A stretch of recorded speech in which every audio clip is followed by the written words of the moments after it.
Assalamu alaikum, hurmatli seyirciler. Milli telekanalının efirinde haberler hafta informasyon talil programması diqqatinizga havola etilgan. Bu hafta olup geçken en mühim ve en meraklı hadiseler hakkında bizim yanımızdan tanış olabilirsiniz. Studiyada men Abdullah Osman çalışam. Moskvada Rusiya prezidenti Vladimir Putin'nin buyuk matbuat konferensiyasi olup geçti. Devlet başının konuşmak için 1702 jurnalist geldi. Bu tedbir tarixinde kütlevi malumat vasıtaları vekillerinin rekord sayısı oldu. Mında Rusiya regionlarından kelgen jurnalistlerden gayrı çetelden kelgenler de var. Yarmada akta sualler de muzakere etildi. Muhbirimiz Ayşe Şılokova tafsiyatlıca tarif etti. Bu sene iştirakçilerinin sayısı rekordga yetti. Bu 1700 matbuat vasıtası oldu. Bütün Rusiya ve çetel memleketlerinin vekilleri her şey vakitinde çetel muhbirler için 3 tilge sinkron şekilde tercüme etildi. Sualler tek regional mevzularga değil de dünya miqyasına bağışlandı. Вопрос, который, наверное, сейчас интересует многих региональщиков, что будет с теми, кто не попал в мультиплексы? Интересует одно довольно-таки громкое убийство у нас в республике. Хочется привлечь внимание нашего президента все-таки к этому расследованию. Soru Suriye ile alakalı olacak tabii. Türkiye'nin olası yapması beklenen operasyonla alakalı olacak. Bu konuda Rusya'nın tutumu nedir? Bunu direkt başkanın ağzından, birincil ağızdan öğrenmeye çalışacağız. Bu kadar insan toplangan yerde özüne dikkatini nasıl edip celp etmek mümkün? Плакат есть, красная рубашка есть. Думаю, удастся. Onaytlı yerge oturmak da bu işte sual vermek için imkan değil. Parlaq kiyimler közge çarpmağa imkan yarata. Bu renkli tablolar, milli urbalar, şlemler, boks kolçakları, prezidentimizin resmi ile futbolkalar. Вот эти фотографии сделаны именно у нас в республике. И чтобы привлечь внимание, я вот сделала такой плакат. Bizim telekanalımız da istisna olmadı. Milli telekanalımızın logotipi ve Kırım Tatarlar yazısı ile tablonen keldik. Prezidentimiz bizge sual vermege imkan bersin dep. Evvelden aytayıq, biz sual berip olamadık. Lakin Kırımski Tatar yazısı muzbe duygularını peyda etti. Ve Rusiyeli Kırımda halkının hayatı hakkında bir sıra sualler yarattı. Строится самое главное наше культовое сооружение – это соборная мечеть. İqtisadiyet, halkara vaziyet ve regional meseleler. Vladimir Putin bu konferensiyaga birkaç gün devamında sabır ile hazırlandı. Aklında çeşit vakalarını hatırlap, çeşit idarelerinin işbirlikte çalıştı. Beklenilgeni ki bu matbuat konferensiyanın başında prezident yılının neticelerini çıkardı. Не будем терять времени, давайте перейдем к вашим вопросам. Rusya'nın bütün regionlarını aynı problemler rahatsızlay. Devlette içki, içtimai iktisadiyet vaziyet, nefaka reforması, yakarlık fiyatları, koy hocalık ve sport. Muhbirler rakami yayınlaf akta da söz yürsettiler. Bu formatka Rusya'nın yılının başında geçecek. Была идея переходить резко, не буду скрывать. Быстрыми темпами в течение полугода я сказал, нет, мы так не можем поступить. Мы должны действовать очень аккуратно, внимательно следить, что будет происходить на территориях. И, безусловно, обеспечить интересы людей, которые не могут себе позволить даже за небольшие деньги, но за личные купить эти приставки. Президентimiz Kırımaqta suallerge çok vakit ayırdı. Первый Крымский adlı kanalga prezidentke sual vermek imkanı tuştu. Bu Kırım sakinlerine tesir etken Rusya'ya karşı sanksiyalar aktaydı. А если все-таки против вас ввели санкции за конкретное голосование, значит, тогда надо признать, что оно состоялось. Вот в чем фишка. Rusya'nın dış siyaseti akta da sualler oldu. Onlarını büyük federal çetel matbuat vasıtalarının vekilleri koterdiler. Bu Asya, Avrupa ve Koşma Ştatlarının muhbirleri. Çeşit mevzular yangıradı. Ukrayna ile çatışu vaziyeti dünyada özet tahdidi. Garpta Rusya'dan telekini Koreyler, siz gerçekten de dünya ile idare etmek isteysiniz. Bu sual ile prezidentke Amerikalı muhbir müracaat etti. Значит, что касается управления миром, то мы знаем, где находится штаб, который пытается это делать. И он не в Москве. 700 с лишним миллиардов долларов Соединенные Штаты тратят на оборону, а мы 46. На минуточку. Türkiye'den işdeşlerimiz ise Vladimir Putin'in Atatürk hakkında fikrini ve şimdiki memleket ile işbirlik hakkında meraklandılar. И был большим другом России. Мы это хорошо знаем. Сотрудничал с Россией, работал вместе с ней. И мы это очень ценим. Что касается сегодняшнего состояния, то думаю, что мы должны быть довольны тем, как развиваются российско-турецкие отношения. Несмотря на то, что она является страной НАТО, выполняет свои обязательства, насколько мы видим, как член Альянса, в то же время проводит независимую внешнюю политику. Мы это очень ценим. Журналистлер иле Курышевте шақалы суалерде олды. Президентке лыжаларда таймаға мұрачат еттілер. Оның сағлығы вене вақыт о evleneceği ақта да сұрадылар. Конференцияның сонunda суал бермеге умытлер эксіле. Инсанларды Азияды қычырып башлайлар. Плакатлар есе да юксекче көтереле. Аман-аман 4 саат içinde Владимир Путин 53 суаллерге жевап берді. Айша Шулакова, Виталий Голубев, Москва шерінден Миллет үшін. Devlet Думасы реабилителенген халқларны ақаретлерден құртармаға ниет ете. Бұл меселенен бағлы қанун лейхасыны Мебус Руслан Бальбек ішлеп шығарды. Қанун бойынша репрессияға ораған ве реабилитация етілген халқларға қаршы айтылған сөзлер, чықышлар ве пропаганда үшін пара жазасы тайленежек. Мебустың фікіріне көре бөлі илевелер пек керек, чүнки күтлеви мәлумат васыларында Қырым татарларыны ве Кавказ халқларыны улу ватан женкінде хиянетлікте қабатланған видеороликлер ве башқа материаллар актив шекілде дарқатыла. Бөлі тарзда жемиетте бұл халқларын реабилитациясына ве умумен бұл милетлерге қаршы менфи мунасибетлер шекіллене. Ежегодно перед днем незаконной депортации, да и в другие памятные даты, мы видим, как в соцсетях и СМИ распространяются уничижительные материалы, обвиняющие весь народ в пособничестве фашистам. Факты предательства были в истории каждого народа, как и факты проявления героизма. Но обвинять всех людей, разделяя по национальному признаку, недопустимо. Этот прием для разжигания межнациональной розни используют наши заклятые друзья из западных стран, подрывая единство российского общества. Равенство всех народов, формирующих российскую нацию, это монолит государства, и любые, даже самые мелкие трещинки в этом монолите – это угроза национальной безопасности. Именно поэтому эти трещины недопустимы. Пара жазасы 3000 рубледен 50.000 рублегеже олмасы мүмкін. Жүременің миғдары Русия ватандашы насыл категорияға айыт олғанымен бағлы. Бұндан да қайры Мебузда бір қанун лейхасыны ішлеп шығарды. Она көре халқларға низбеттен япылған реабилитацияны танымамақ пара яда 20 саатлық мечбури ішнен жезалана біле. Түркияның пайтақтында Қырым татарлар Русиядегі яшайшылары ақта тариф еттілер. Ярмада Русия Федерацияның бірлішкен сон бойлы Қырым татар медениеті күнлері ilk сефер кешті. Тешкілатчылар оларақ Түркия Қырым татарларыны медени жеметлердің федерациясы ве Қырымның иш медени меркезі чықтылар. Тедбірлер кетішатында қысқа метражлы фильмлер тақдим етілді. Олар Марифчы, Қырым татар менлігінің идеологы Исмаил Гаспринский ве Қырымның земаневи аяты ақында олдылар. Бізім телевизион таққымызды тедбірде болынды. Тәвсиятлыжа Левхамызда.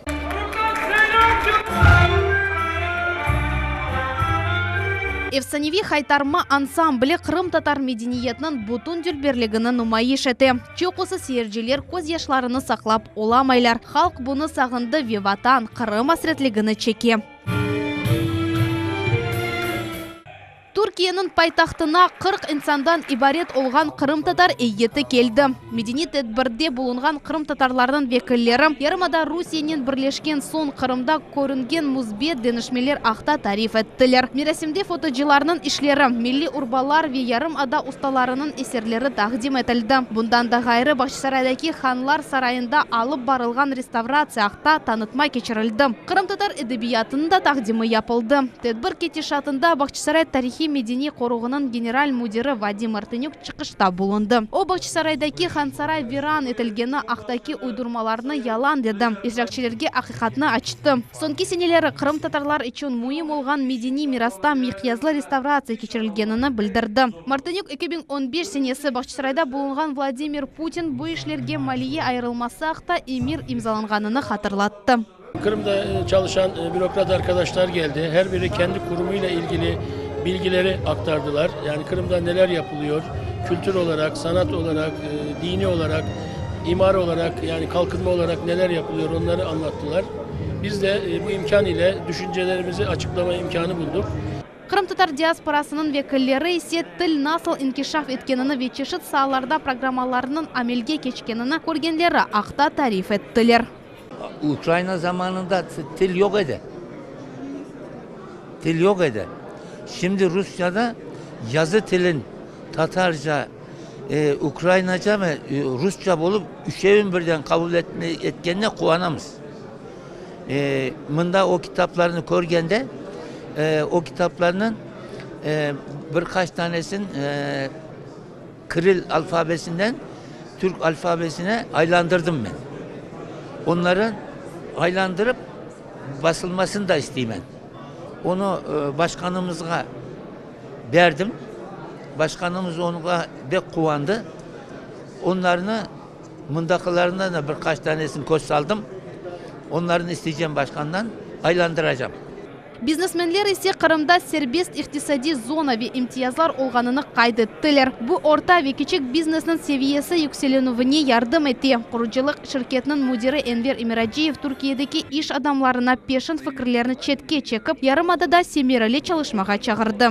Мы донесли сегодня до всей крымско-татарской. Biz Türkiye'de Kırım-Tatar cemaatına böyle malumatını yetkizdik. Kırım yaşa ve daha ziyade inkişaf etti. Bütün bizim medeniyetimiz, tahsilimiz illerili. Kırımlılarının abidanlaşması daha inkişaf etti.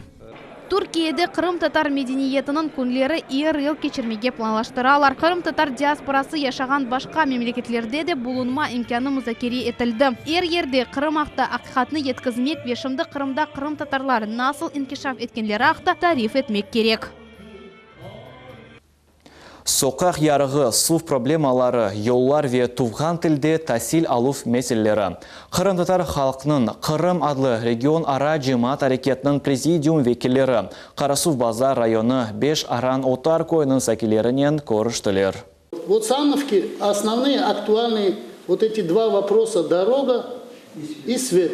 Elektrik kerginliğinden olğan dönüşmeler Karasuv Bazar rayonunun esas meselelerden biridir. Alevke koyunun sakinleri kerginlik alçak olğanı sebebinden insanlar sivilizasiya nimetlerinden red eteler dep şikayet eteler. Şu cümleden köylülerinin evdeki turmuş texnikası da kuye. Yollar ise bu ayrı bir mevzu, dey yerli sakinler. Дорога, которую делалась последний раз лет 12-14 назад, то есть отсыпали тырцой грунтовую дорогу, и она хватила на 12 лет, допустим. Если еще раз отсыпать, она еще на 20 лет хватит. Отсыпать не надо асфальт. Сув 2 sutkada bir kere berilе. Oda bazı vakit ava tolu kele. Elektrikanen problemler. Bu suallerden 5 aran otar koyunun sakini Setiya Uronov Kırım-Tatar halkının Kırım adlı regionara cemaat hareketi prezidiumunun vekillerinin koy sakinleri adından kuruşuvge keldi. Cemaatçılarının böyle kuruşuvler pek gereklidir dep ayta. Cemaat için de çok faydalı. Bu adamlara endi hizmet olsa Allah yardımcı olsun.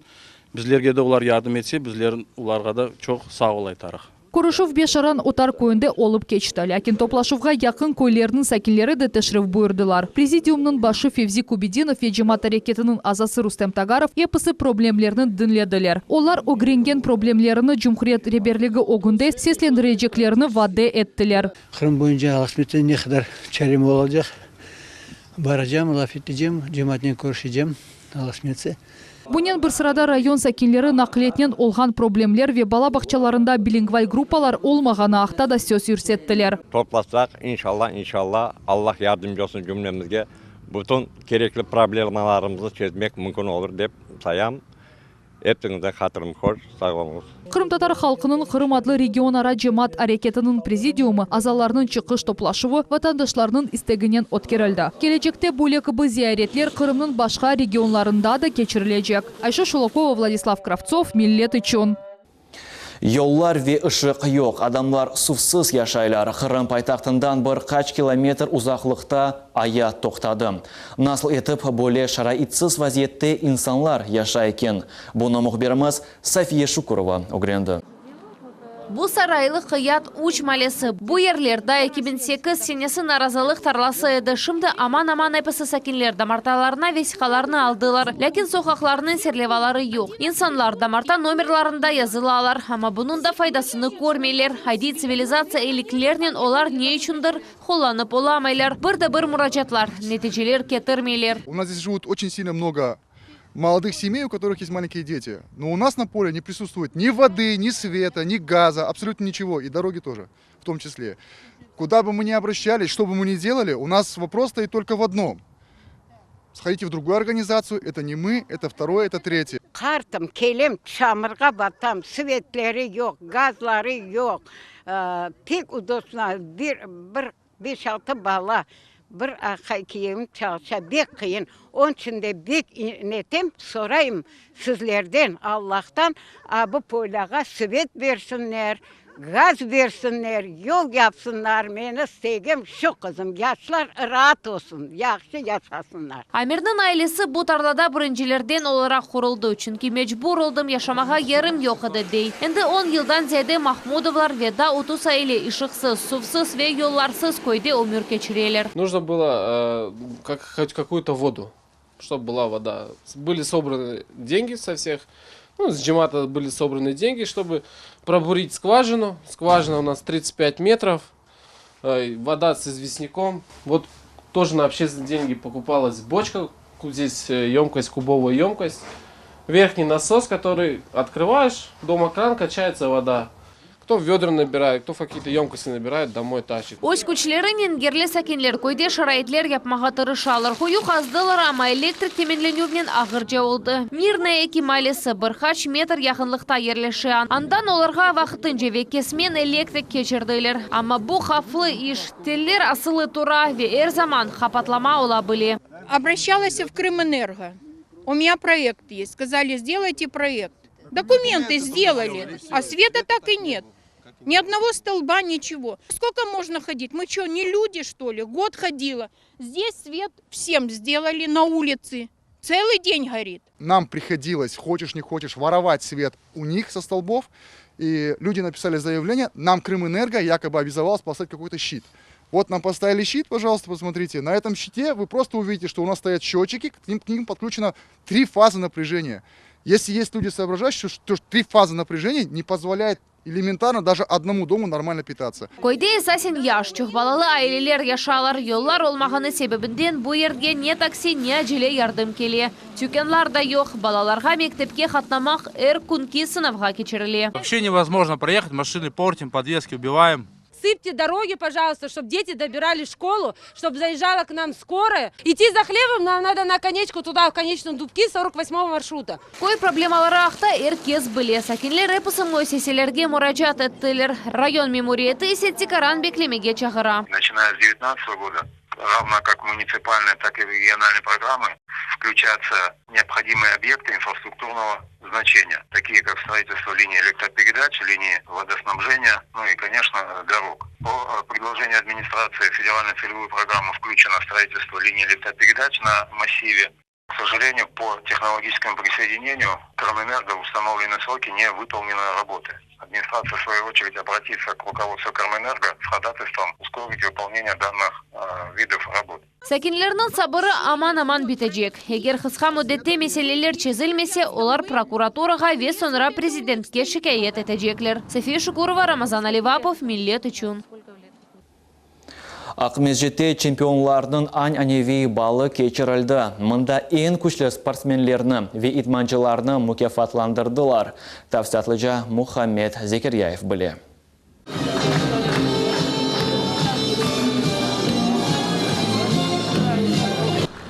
Юнан Рома күреші бойынша Дүния ве Авропа чемпионы Эмин Сифиршаев өзінің шерефлі мүкапатыны әлді еті. Ел девамында о исрарлықнен идманлар кечірді. Халқара ярышларда іштірақ етті. Бізім спортчымыздың медаллері ве ғалебелері чоқ. Бұл салонда да ең күчлі спортчыларыны тағзирленділер. Олар бұтын ел девамында қойылған мақсатларға ирішмеге тырыштылар. Бұл ерде идманчылар, спорт усталары ве акимиет векелері топландылар.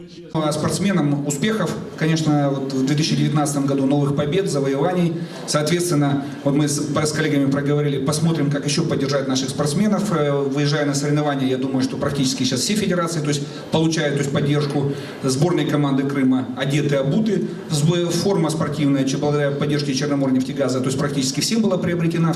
Күреш, бокс, велоспорт, еңгіл атлетика. Қырым спортчыларны чешет номинацияларда мукафатладылар. Бу тедбірінді 25-ші кересі кечірілі. Сергей Багаваров ве оның идманчысы Хвича Хасая пауэрлифтингді юксек ирішмелері үшін кубок әлде әттілер. Багаваров дүния чемпионы деп сайла. Очень приятно получить от главы республики кубок.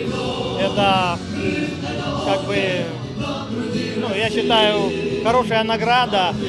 Қырымда спорт буюк адымларнен оге кететік. 2018 сенесі девамында бізім спортчыларымыз 500-ден зияды медаль қазандылар. Қырымның 6 спортчысы дүния чемпионлары сайлалар. Олар ярамадамызда en күчлі инсанлардыр. Келечек сене акимиет энді бұтын муниципалитетлерде 200-ден зияды спорт мейданчықларыны ерлештірмеге планлаштыра.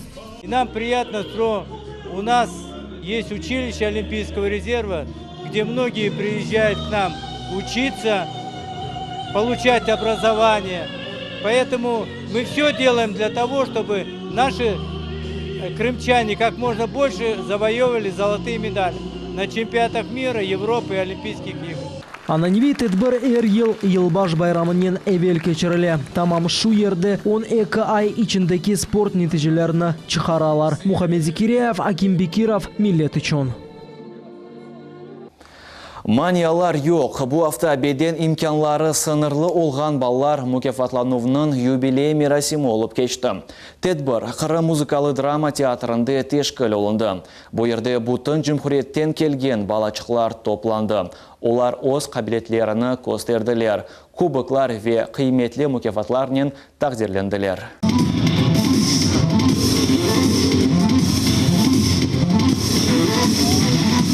Шен ве байрам муйте преград нет, яни маниялар yok adlı mükafatlanuvunun юбилей mirasimi tamam boyli tarzda başlandı. Maниялар yok degeni bu tek mükafatının sirlivası değil, bu beden imkanlarının sınırlı olgan balaçıklarının şiarıdır. Buna işanıp olar öz istidatlarını numayiş eteler. Çoksa ana babalar sanaga ayretnen bakalar, çeşit diagnozlarına bakmadan olar çıkışta bulungan vakitta adi bağlar gibi koruneler.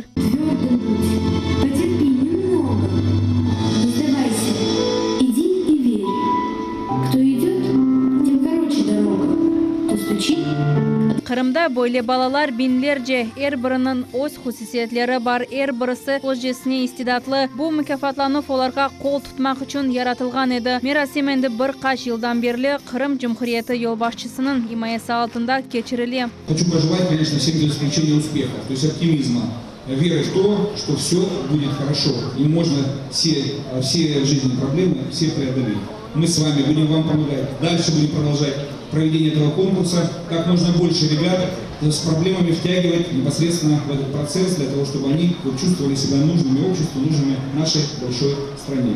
Vokal kollektivleri, müzikal ansambller ve hatta oyun gruppaları, icadi birleşmeler o seyircilerine en güzel çıkışlarını numayiş eteler. Kırımlılar icat etmek için maniyalar olmaganını kenedi tazdıkladılar.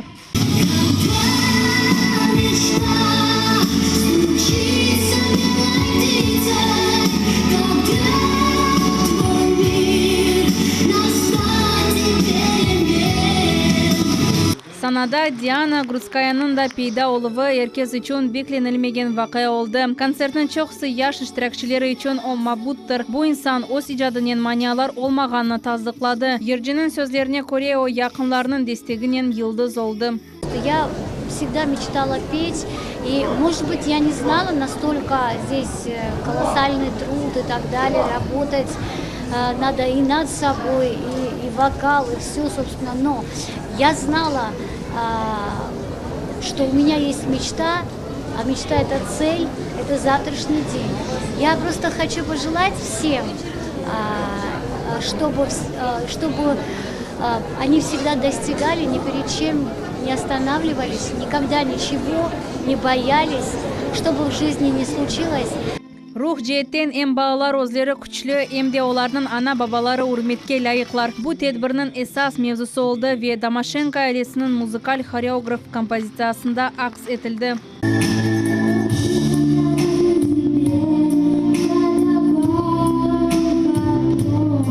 97 yaşlı Ангелина Диана Грудскаяның мұхлisi о севімлі ижрачысының эпосы ерларыны біле демеге мүмкін. Қызының ана бабасы Ози врядына эр тарафтан қол тұталар. Она закончила школу и в этом году О мектепні бітіргенінен вокал или оқрашмаға істеді. Бізім ажайып очамыз бар. Ве бұл шынды бізім яшайшымыздыр. Evladımızның арзуларыны керчеклештірмеге тырышамыз. Оның арзусы тек ерламақ ве дүнияға белі олмақтыр. Бұл балалар енді өзлеріне ве трафтакилерге маниялар олмағаныны таздықладылар. Олар бұй ғайрет ве исрарлықнен ғалибеге интылалар. Тек азычық ярдым етмек керек. Наджи Исаева, Магомед Нестуров, Миллет үшін.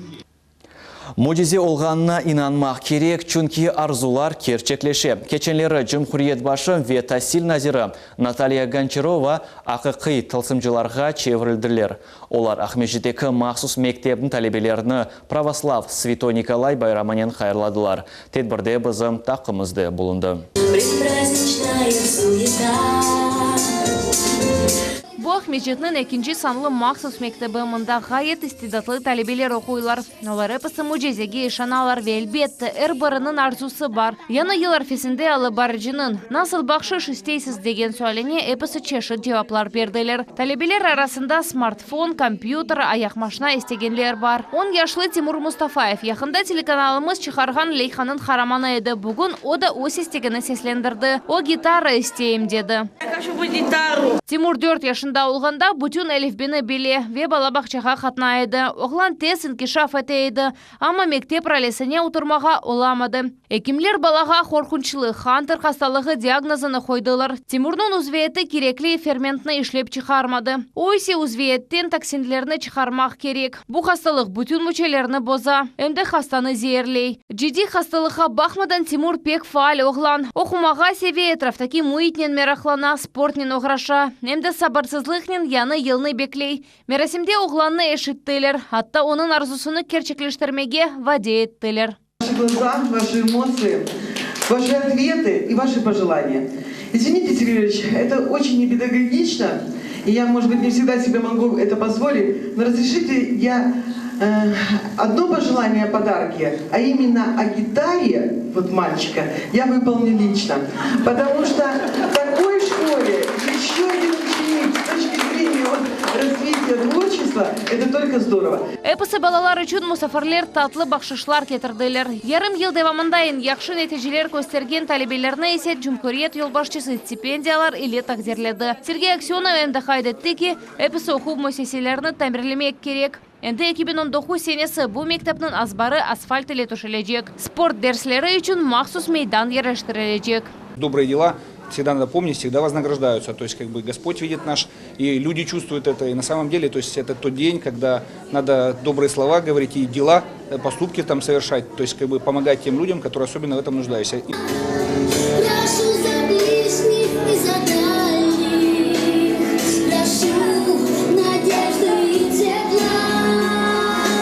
София Шукурова, Дмитрий Низовой, Миллет үшін.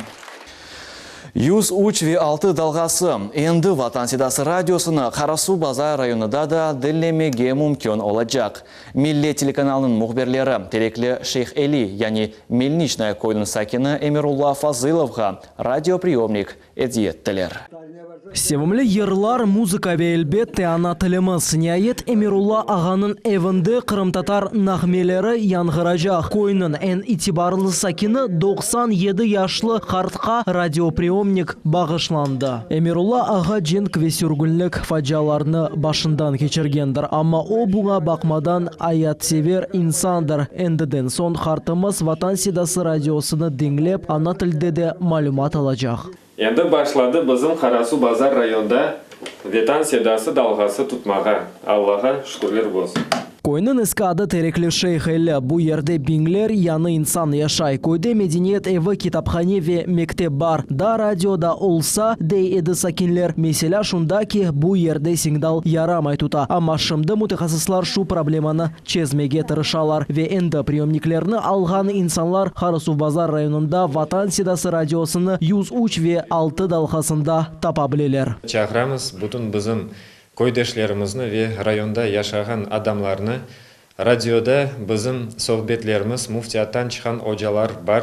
Олар бір хадислер, айетлер айталар бізім халқымызна doğru yolға, хидайетке чақырмаға вақыт тырышалар. Onun үшін Мерахлы программалар, мунахашалар, милли музыка ве қырым-татар ижраджылары. Бүгін ватан седасы бұ қырым-татар медениет ве урф адетлеріміздің акисыдар. Бұ радио әркүн білгі артырыжы, дини әгленжілі программаларыны яйынлай. Олар эпосы милли мевзуатларынан сық бағылыдыр. Çok aylar devamında, çok yıllar devamında aytsam da yanlışmam. Çünkü bizim vatandaşlarımız bizge müracaat etip, bizge ricada bulunaydılar. Ne vakit bizim vatan седасы radiomuz endi Karasu bazarda yanılacak.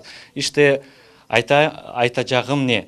Dostlar, Karasu bazarda 103 ve 6 FM dalgasında bizim dinlemege mümkün. Bundan da gayrı yakın vakitte keyfede bizim dalgamızını tutmak mümkün. Bundan gayrı yanı yılga kadar. Ватан седасы шымдылық бұтын ярамадамызда яйынламай, ама НДТЗден радио Қырымның әрбір көшесінде діңлемеге мүмкін олacak. Чүнки ватан седасы бұл көңілін ратлығы бағышланған далғадыр. Мухаммед Зикиряев, Лия Усинова, Владислав Кравцов, Милет үшін. Yılbaş sofrasının fiyatı ne kadar olacak? Kırım sakinleri endi faal suretте bayramlarga hazırlanıp başladılar. Esas mahsulatlar boyli. Et, balık, meyve ve elbette konfetler. Bu malların fiyatları arttı mı? Cevaplarını muhbirimiz kıdırdı.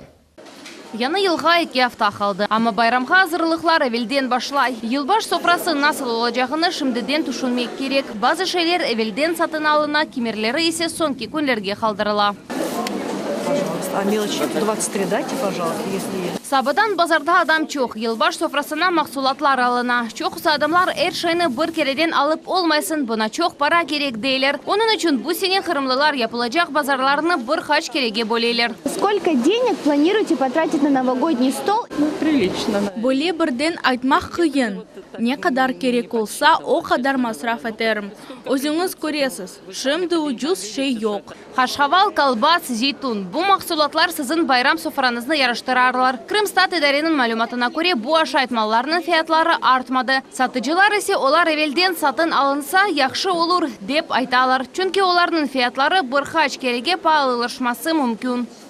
Цены прекрасные. Fiyatlar yaxşı, daha көтерілгені yok. Assortimentimiz pek geniş. Onun için keliniz, alınız. Yumurta ve süt mahsulatları akta aytsak, onların fiyatı endi arttı. Peş taxtalarda olar 50'den 80 rublege turalar.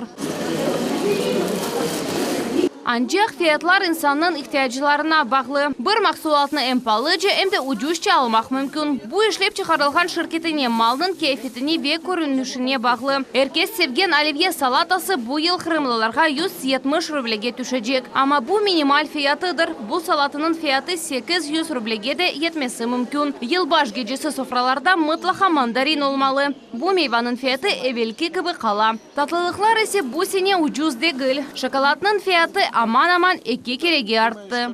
Новогодний стол.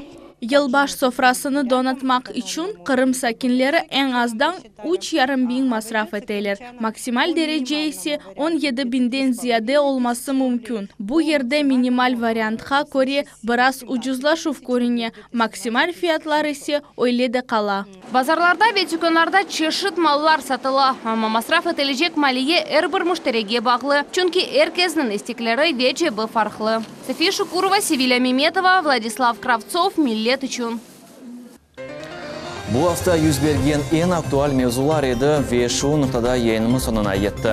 Evlerinizge tek iyi haberler kelsin. Görüşmek üzere, sağlıklı kalınız.